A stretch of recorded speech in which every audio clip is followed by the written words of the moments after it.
како жена, со оглед дека имаш многу варијабли, значи сега можеш да си вработена, да мислиш дека конечно ете се е окей заради тоа што претходно си била при процес на вработување дискриминирана. Лично ми си има случајно кај што ме прашувале дали планирам семејство или дали имаш дечко за сериозно, па што работи, а во однос на сето тоа да нели го пипаат теренот, дали имаме некаква финансиска стабилност за утре. детето во градинка ти да работиш. За утре дека може нели да стапиме во брак, да имаме деца или пак без разлика, значи во нивната глава не знам кои биле размислувањата.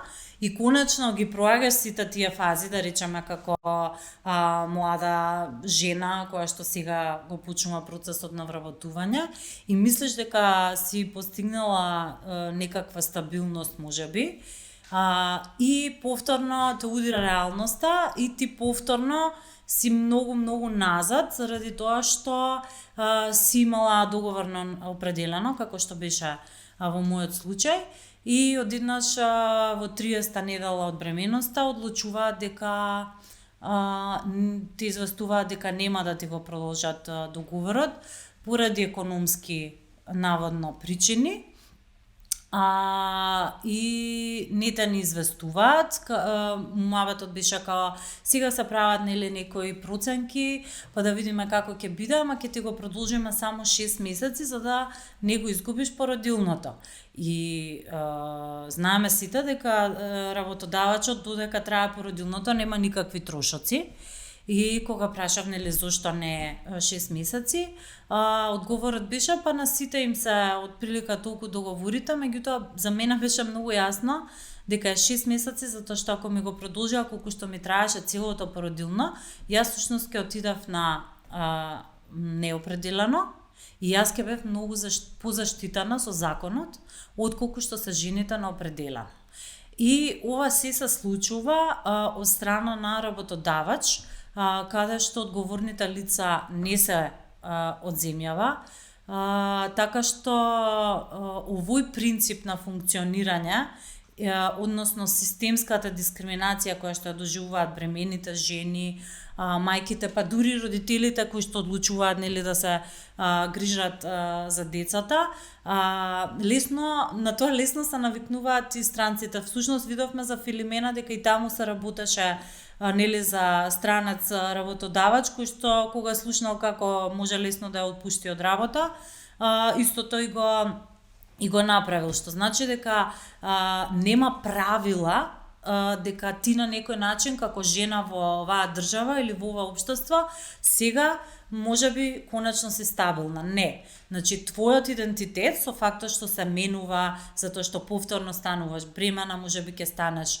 мајка, можеби ќе му биде откриена нели некаква да речеме состојба за која што ќе треба да се грижиш за детето, значи сето тоа повторно те враќа назад и ти дава една карактеристика која што може буквално да те бутне на самиот почеток и работниот однос тебе да ти биде прекинат на нехуман начин. Како што и јас чувствувам дека ми се случи, особено заради тоа што секогаш сум била со препораки, со позитивни да речам мислења од страна на претпоставените.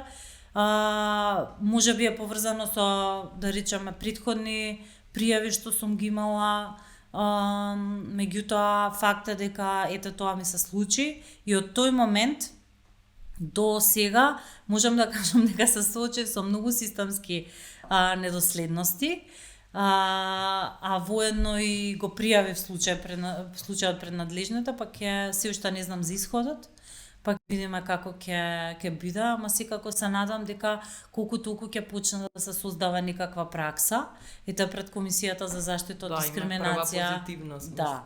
Има и прва позитивно мислење. Сега што е интересното? Интересното е дека и претходно се имаат водено судски постапки. Да, има и еден добиен, мислам, 2016 или 17 баш за жена што беше на определено. Тоа е првиот и единствениот каде што има жената добиено. Да, првиот и единствениот. останатите не дека се немаат водено и други случаи, меѓутоа судот толку ригидно, судиите толку ригидно го гледаат законот дека ако си ако си неопределено, буквално не треба ни да ти известат. Не, дискриминацијата значи дека дури да си неопределено, треба да се видат елементите зошто не ти бил продолжен договорот. А они не навлегуваат во тој аспект, за разлика од комисијата која што сега навлезе. Јас се надам дека жената од тој случај ќе поведе и судска постапка, а сега судот има, например, и можност комисијата да ја викне за пријател на судот, ако не знае.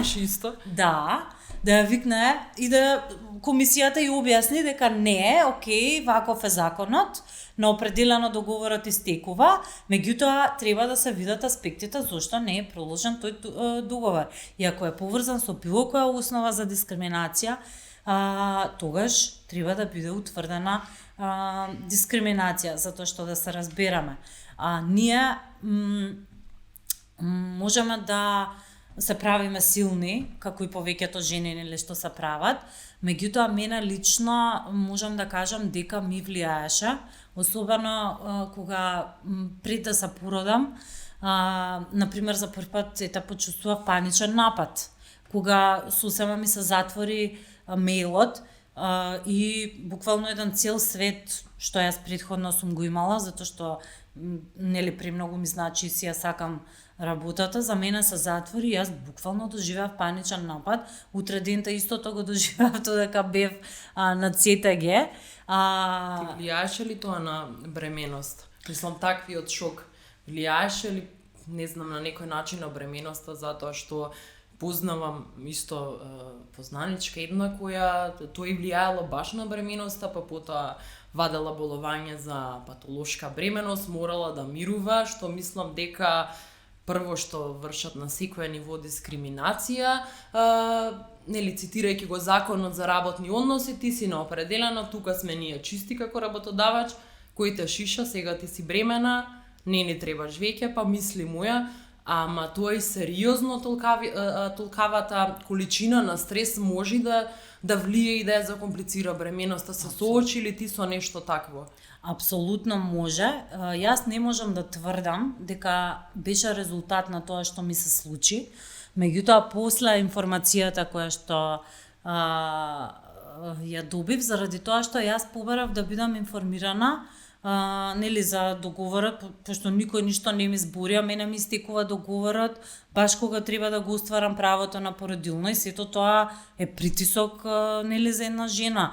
И ако си ти во организација или во фирма која што навистина се грижи за вработените, нема ти да побараш, туку веќе тоа ќе биде нели договорено и ќе бидеш информирана. Меѓутоа во мојот случај нели не беше така, а мислам дека и ретко се случува некој толку многу да се грижи за една бремена жена, ама се надевам дека се случува и мило ми е ако тоа некој така го доживеал. Како и да е, јас побарав да бидам информирана и во периодот додека чекав, што е значи рокот 10 дена, навистина бев под голем притисок. Не за друго, заради тоа што јас веќе стигнував во поодмината бременост, да бев информирана и порано, можеби на друг начин ќе можев да реагирам и така натаму, меѓутоа не. Во тие 10 дена додека чекав, осетив дека имам како мали болки, отидов на доктор и ми беше утврдено дека ми се скратил цервиксот.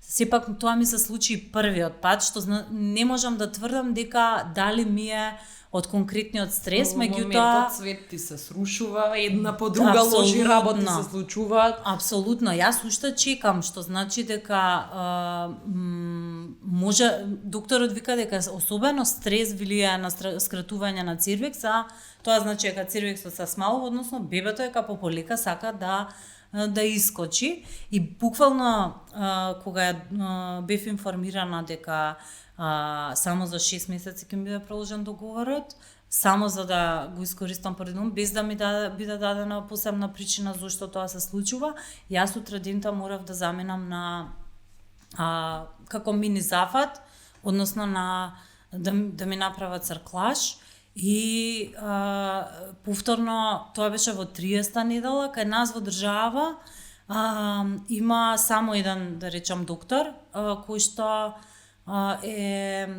го прави тоа во поодмината бременост и се наоѓа нормално во приватна болница, така што јас и на дополнителен трошок бев изложена.